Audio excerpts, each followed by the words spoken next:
ബൈജുവേട്ടനെ പോലെ ഈ ഒരു വിഷയത്തിൽ ഇടപെട്ട മറ്റൊരു മാധ്യമ പ്രവർത്തകനുണ്ടാകില്ല. കാരണം ഈ ഒരു വിഷയം വാർത്തയായത് മുതൽ അദ്ദേഹം ഷിരൂരിലാണ്. ഷിരൂരിൽ ദിവസങ്ങളോളം ക്യാമ്പ് ചെയ്ത് ഒറ്റയ്ക്കാണ് പലപ്പോഴും ഇതെല്ലാം അദ്ദേഹം റിപ്പോർട്ട് ചെയ്തത്. ഒരു മാധ്യമ പ്രവർത്തകൻ എന്ന നിലക്ക് അപ്പുറം ആ ഒരു കുടുംബത്തിൻ്റെ ഒരു ഉറ്റ സുഹൃത്തായിട്ട് ബൈജുവേട്ടൻ മാറുന്നൊരു സാഹചര്യം. അർജുൻ്റെ കുടുംബത്തിന് വേണ്ട സഹായങ്ങളും നിർദ്ദേശങ്ങളും ഉപദേശങ്ങളും ഒക്കെ ഒരു മുതിർന്ന സഹോദരനെ പോലെ നൽകിയ വ്യക്തി കൂടിയാണ് ബൈജുവേട്ടൻ. ബൈജുവേട്ടനെ നമുക്ക് ഒരു മാധ്യമ പ്രവർത്തകൻ എന്ന നിലയ്ക്കാണ് അറിയാമെങ്കിൽ ഈ കുടുംബത്തിന് അവരുടെ ഒരു മുതിർന്ന സഹോദരൻ്റെ സ്ഥാനത്ത് നിന്നാണ് കുടുംബം കാണുന്നത്. കാരണം മാധ്യമ പ്രവർത്തനം പലപ്പോഴും വൈകാരികമാണ്, അത് വ്യക്തിപരമായി പോകുന്നത് നമ്മളുടെ എല്ലാം ഇടപെടലിൻ്റെ ആഴത്തിനനുസരിച്ചാണ്.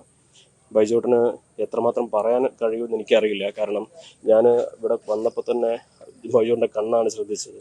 കാരണം പുള്ളി നമ്മളിൽ നിന്ന് മാറി നിന്ന് എന്നെ നീ കരയിപ്പിക്കല്ലേ എന്ന് പറഞ്ഞുകൊണ്ടാണ് മാറി നിൽക്കുന്നത്. ബൈജുവേട്ടനോട് ചോദിക്കുന്നതിൽ വേദനിപ്പിക്കുന്നതാണെങ്കിൽ ക്ഷമിക്കണം. എന്നാലും അത്രമാത്രം വൈകാരികമായിരുന്നു ആ ഒരു സാഹചര്യങ്ങളെ. ഇന്നലെ വൈകുന്നേരം 6 മണിയോടുകൂടി ഈ കാർബാറിൽ നിന്നും ആ അർജുൻ്റെ ശരീരം അതുകൊണ്ട് നേരെ ഇങ്ങോട്ടാണ് വരുന്നത്. ഞാൻ കുറച്ച് നേരത്തെ പുറപ്പെട്ടു, ആദ്യം എത്തി. ഈ 3 മാസത്തോളമായി ഇത്തരത്തിൽ ആ കുടുംബവുമായും അതുപോലെ തന്നെ തുടക്കത്തിലെ നമുക്ക് ഒരു നിശ്ചയവും ഉണ്ടായിരുന്നില്ല ഇത് ഏത് രീതിയിലെത്തും. 1-ാം ഘട്ടം, 2-ാം ഘട്ടം, അതുപോലെ തന്നെ 3-ാം ഘട്ടം.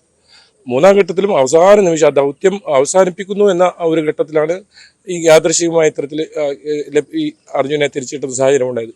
ഇന്നലെ തന്നെ ഒരാളെ കണ്ടു, സബാദ്. ആ സബാദിനെ നമ്മൾ നേരത്തെ കാണേണ്ടതായിരുന്നു. അയാൾ അവസാനമായി അർജുൻ്റെ ഈ ലോറിയിൽ തട്ടി അദ്ദേഹത്തെ വിളിച്ചുണർത്താൻ ശ്രമിച്ചപ്പോൾ വലിയ മഴയായിരുന്നു എന്നാണ് സബാദ് പറഞ്ഞത്. ഇന്നലെ രാത്രിയാണ് ഞാൻ സബാദിനെ കാസർഗോഡ് നിന്ന് യാദൃശ്ചികമായി കാണുന്നത്. സബാദ് വാതിൽ മുട്ടിയപ്പോൾ ഈ ഡോർ തുറന്നില്ല, അർജുൻ അതിൽ തന്നെ കിടന്നു. നല്ല മഴയുണ്ടായിരുന്നു ആ സമയത്ത്. പക്ഷേ ഏതെങ്കിലും തരത്തിലൊരു അപകടം ഉണ്ടാകുന്ന ഒരു സാഹചര്യം ഒന്നും ആ സബാദിന് തോന്നിയില്ല. സബാദ് അവിടെ നിന്ന് തിരിച്ചു പോന്നു. സബാദ് ഇപ്പോഴും ഓർക്കുന്നു ആ അവസാനത്തെ ഒരു കക്ഷി അർജുനെ കണ്ട ആളാണ്. പിന്നീട് നമ്മൾ ആ ദൗത്യം ഇവർക്കൊപ്പം ഏറ്റെടുത്തു. നിരവധി പ്രതിസന്ധികളുണ്ടായി. ഉച്ചത്തിൽ സംസാരിക്കേണ്ടി വന്നു, വികാരപരമായി സംസാരിക്കേണ്ടി വന്നു, പല ഘട്ടങ്ങളിലൂടെ കടന്നുപോയി. ഏറ്റവും ഒടുവിൽ ഈ ദൗത്യം അത് അവസാനിപ്പിക്കും, ഇനി അർജുനില്ല, തിരിച്ച് ശരൂരിൽ നിന്നും വരേണ്ടി വരും എന്നൊക്കെ വിചാരിച്ച സമയമുണ്ടായിരുന്നു. 75 ദിവസം, അതിൽ ഏകദേശം 60 ദിവസത്തോളം ഞാൻ ആ സ്ഥലത്ത് തന്നെ ഉണ്ടായിരുന്നു, കുടുംബത്തോടൊപ്പം ഉണ്ടായിരുന്നു. ജിതിനും അഭിജിത്തും ഒക്കെ ഒരുമിച്ചായിരുന്നു താമസം. രാത്രി സമയങ്ങളിൽ നമ്മൾ അവരെ ആശ്വസിപ്പിക്കാറുണ്ട്. 7 മണിക്ക് തെരച്ചിൽ നിർത്തിവെക്കും, പിന്നീട് നമ്മൾ ഒരുമിച്ചിരിക്കും, ഇത്തരത്തിൽ കാര്യങ്ങൾ പറയും. അവർ രണ്ടുപേരും മാത്രമേ ഉണ്ടായിരുന്നു. ചിലപ്പോൾ നമ്മുടെ വാഹനങ്ങളൊക്കെ ഉപയോഗിക്കേണ്ട ഒരു സാഹചര്യമുണ്ട്. ഇന്നലെയൊക്കെ അങ്ങനെയായിരുന്നു. പല സ്ഥലങ്ങളിലും പോകാനുണ്ടായിരുന്നു. നമ്മുടെ വാഹനം എടുത്ത് നമ്മൾ കൊണ്ടുപോകും. ഏറ്റവും ഒടുവിൽ സങ്കടം ഉണ്ടായത് ആ വസ്ത്രങ്ങളും ആ കളിപ്പാട്ടുമായിരുന്നു. നമ്മൾ ആദ്യം റിപ്പോർട്ട് ചെയ്ത ഒരു വാർത്ത അതാണ്. ആ കളിപ്പാട്ടത്തിന് ആ ലോറി അത് ഒരു തരത്തിലും പോറലേൽക്കാത്ത രീതിയിൽ അർജുന് പ്രിയപ്പെട്ട ലോറി തിരിച്ചു കൊടുത്തു തന്നെയാണ് ഏറ്റവും വലിയ. അത് മകന് സമ്മാനിച്ചതായിരുന്നു. മകൻ അച്ഛന് തന്നെ കൊടുക്കുന്നു, അച്ഛനത് ആ ലോറിയിൽ സൂക്ഷിക്കുന്നു. ഇപ്പോൾ അത് ആ വസ്തു അല്പസമയത്തിന് ഇവിടെ എത്തും. അത് അച്ഛൻ അവസാന ഓർമ്മയെ മകന് തന്നെ വീണ്ടും കൈകളിലേക്ക് എത്തുന്ന ഒരവസ്ഥ. അത് അഭിജിത്ത് അവിടുന്ന് ഓരോ വസ്തുക്കളും ഇങ്ങനെ പരുതുകയായിരുന്നു. ബാഗ് കിട്ടിയപ്പോൾ അവന് ചുറ്റും ഒന്നും കാണാൻ സാധിക്കുന്നില്ല. അത്തരത്തിൽ അവരെ ബാഗുകളൊക്കെ പരുതി. അതിലൊരു വള, അതുപോലത്തെ ഒരു മോതിരം, ഈ 2 സാധനം ഒഴികെ വസ്തുക്കൾ ഒഴികെ അർജുൻ്റെ എല്ലാ വസ്തുക്കളും അവിടെ നിന്ന് തിരിച്ചു കിട്ടിയ കുറേ സമയമെടുത്താണ് നമ്മളും തിരയാൻ കൂടി. ഒപ്പം ആ പാത്രങ്ങളൊക്കെ നമ്മളത് അവസാനം അത് കഴുകി. അതിലൊക്കെ വലിയ തോതിൽ ചളിയും, ഷർട്ടൊക്കെ ഇസ്രിട്ട ഷർട്ട് എന്നായിരുന്നു ജിതിയും പറഞ്ഞത്. ആ ഇസ്രിട്ട ഷർട്ടൊക്കെ വലിയ തോതിൽ ചളി കൂടി. കാരണം നമുക്കറിയാം ഇത്രയും ദിവസം 70 ദിവസത്തിലധികം എന്ത് സംഭവിക്കുമെന്ന്.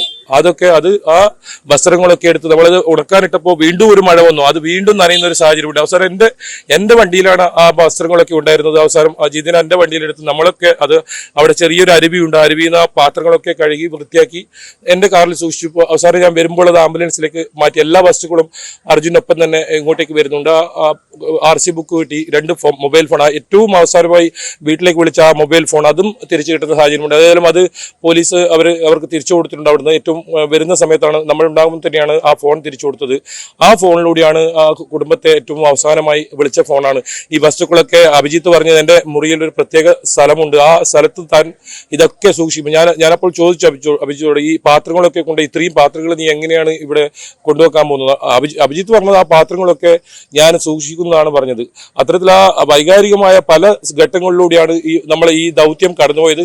ഞാൻ നേരത്തെ പറഞ്ഞതുപോലെ വലിയ തോതിൽ നമുക്ക് വിമർശിക്കേണ്ടി വന്നിട്ടുണ്ട്. അവിടുത്തെ സർക്കാരിന്റെ ഭരണകൂടത്തിലെ വികാരപരമായി സംസാരിക്കേണ്ടി വന്നിട്ടുണ്ട്, ഉച്ചത്തിൽ സംസാരിക്കേണ്ടി വന്നിട്ടുണ്ട്.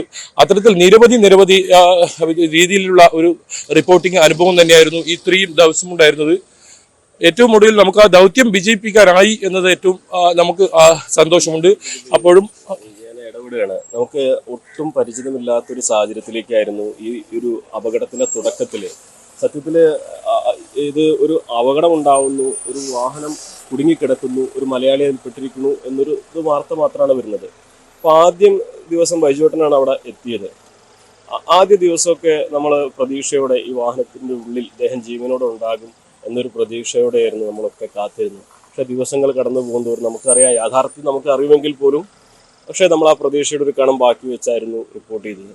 ഇത്രയും ദിവസം നീണ്ട ആ റിപ്പോർട്ടിംഗ് അനുഭവത്തിൽ ഏറ്റവും വൈകാരികമായി പോയത് എപ്പോഴാണ്? ആ ബോഡി കിട്ടിയ സമയത്ത് അറിഞ്ഞപ്പോൾ എന്തായിരുന്നു? തീർച്ചയായും ആ നിമിഷം തന്നെയായിരുന്നു. ജൂലൈ 16 അപകടം നടക്കുന്നു. ജൂലൈ 18 ന്യൂസ് 18 സംഘം അവിടെ എത്തുന്നു.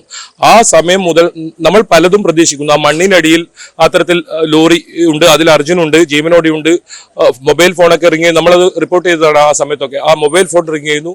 അത്തരത്തിൽ നിരവധി സന്ദർഭങ്ങൾ. ഒരു ഘട്ടത്തിൽ നമ്മൾ ആ ഭാഗത്തേക്ക് കടന്നു പോകുമ്പോൾ അവിടെ ഭീകരമായ ഒരു അവസ്ഥയായിരുന്നു. വലിയ മഴ, ശക്തമായ മഴ. നമ്മൾ ഏതോ മറ്റൊരു ലോകത്തിലെത്തിയ പോലെ തോന്നുന്ന ഒരു അവസ്ഥ. അവിടെ വലിയ കല്ലും പാറക്കൂട്ടും. നമ്മൾ സെറ്റിട്ട പോലെ നമുക്ക് തോന്നും. ചില സിനിമകളിൽ, വലിയ സിനിമകളിൽ, തമിഴ് സിനിമകളിലൊക്കെ ഇട്ട പോലെ സെറ്റിട്ട പോലെ നമുക്കൊരു പ്രതീതി. മഴ ഇത് പെയ്യുന്നു. നമുക്കാണെങ്കിൽ നിൽക്കാൻ പോലും ഒരു സ്ഥലമില്ല. ആ സമയത്ത് കുടയൊന്നും ഉണ്ടായിരുന്നില്ല. പെട്ടെന്നാണ് ഒരു മഴ വരിക, പെട്ടെന്ന് അത് പോകും. ആ ഘട്ടത്തിൽ മണ്ണിന്റെ അടിയിലുണ്ടെന്ന് പറയുന്നു.